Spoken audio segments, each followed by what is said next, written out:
ایک مرد مجاہد تھا یا مرد کلندر تھا، ایک مرد مجاہد تھا یا مرد کلندر تھا، فطرت میں بھی چنگیزی وہ سچ میں سکندر تھا۔ آیا جب وہ دنیا میں گمنام خزانہ تھا، آیا جب وہ دنیا میں گمنام خزانہ تھا، ساحل ہے لیا جس نے وہ خود تو سمندر تھا۔ ایک وقت گزرتا ہے، ایک وقت گزرتا ہے، پر یاد ہے سب کو یہ پیدا ہوا تھا وہ جب تب ماہ دسمبر تھا۔ ہیرا میں کہوں اس کو، ہیرا میں کہوں اس کو یا موتی پکاروں میں، حق بات تو یہ ہے کہ نایابی کی گوہر تھا۔ صدر جیوکار محترم ساتھیوں، السلام علیکم ورحمۃ اللہ وبرکاتہ۔ آج مجھے جس موضوع پر لفظ کرنے کا موقع ملا ہے وہ ہے جناب قائد اعظم محمد علی جناح۔ 25 دسمبر 1876 پونجا جناح کے گھر ایک بچے کی پیدائش ہوئی۔ شہر کی راکی تھا، والد کا پیشہ تجارت اور بچے کا نام محمد علی تجویز کیا گیا۔ جیسے ہی وقت گزرا بچہ بڑا ہوا اور ابتدائی تعلیم کی راکی میں حاصل کی۔ اعلیٰ تعلیم حاصل کرنے کے لیے انگلستان تشریف لے گئے اور تعلیم مکمل کرنے کے بعد جب وطن واپسی ہوئی تو وکالت کا پیشہ شروع کر دیا۔ قائد اعظم محمد علی جناح جتنا وقت کے پابند تھے اتنا ہی وہ اصولوں کے بھی پابند تھے۔ وکالت میں اتنا نام کمایا کہ لوگ تقلید کرتے، وکالت میں اتنا نام کمایا کہ ان کے نام کا ڈنکا بجتا۔ وقت کی اتنی پابندی کہ لوگ دیر کرنا گناہ سمجھتے، اصولوں کے اتنے پابند کہ لوگ تقلید کرتے، مگر اتنا سب کچھ ملنے کے باوجود ابھی قدرت محمد علی جناح کو کچھ اور بھی دینا چاہتی تھی۔ یہ حاضرین و سامعین، قدرت محمد علی جناح کو مسلمانوں کا مسیح بنانا چاہتی تھی، قدرت محمد علی جناح کو قائد اعظم محمد علی جناح بنانا چاہتی تھی، قدرت محمد علی جناح کو ایک ہزار ملک کا بانی بنانا چاہتی تھی۔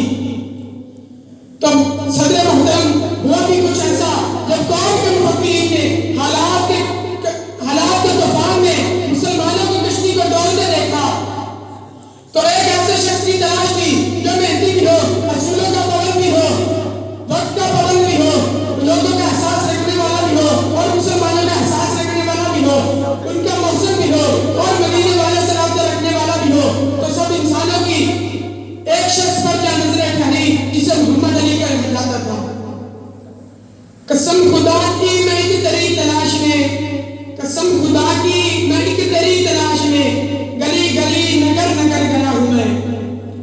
مگر صدر محترم جب مسلم لیگ کی سربراہی میرے قائد کو پیش کی گئی تو چشم فلک نے دیکھا جو تنظیم مردہ کہلاتی تھی اب وہ زندہ ہو رہی ہے۔ جس تنظیم کا کوئی نظم و نسق نہ تھا وہ ایک منظم تنظیم بن رہی ہے۔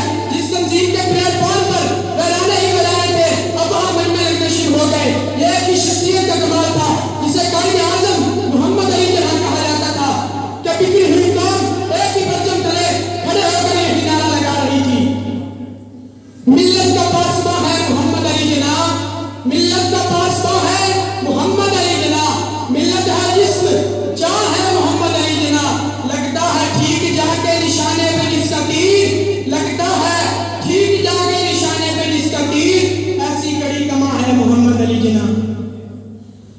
جی معزز سامعین، میرے قائد نے اپنے سکونتہ زندگی کو مشقت میں بدل دیا۔ جو وکالت میں ان کے نام کا بہت ڈنکا بجتا تھا، زندگی کی تمام نعمتیں ان کے گھر کی نوکرانی تھی، اب وہ محمد علی نہیں بلکہ قائد اعظم محمد علی جناح ہے۔ اب وہ پونجا جناح کا بیٹا نہیں بلکہ اس قوم کا بابا ہے۔ اب وہ ایک وکیل نہیں بلکہ کروڑوں انسانوں کی امیدوں کا مرکز ہے۔ تو ہوا کچھ ایسا، میرے قائد نے اپنی آرامدہ زندگی کو مشقت میں بدل دیا، میرے قائد نے اپنا نام مسلمانوں کی آزادی میں بدل دیا۔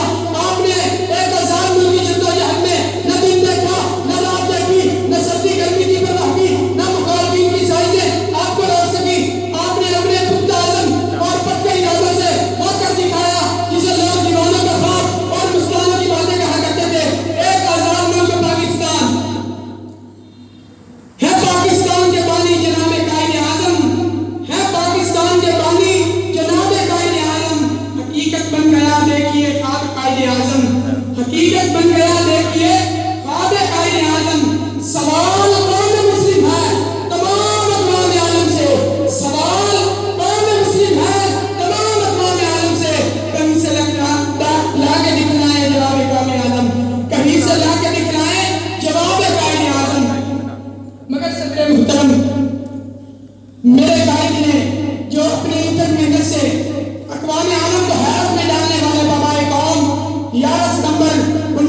بے اثر ہو گئے، بے اثر ہو گئے سب حرف نوا تیرے بعد، بے اثر ہو گئے سب حرف نوا تیرے بعد، کیا کہیں دل کو جو احوال ہوا تیرے بعد. شکریہ.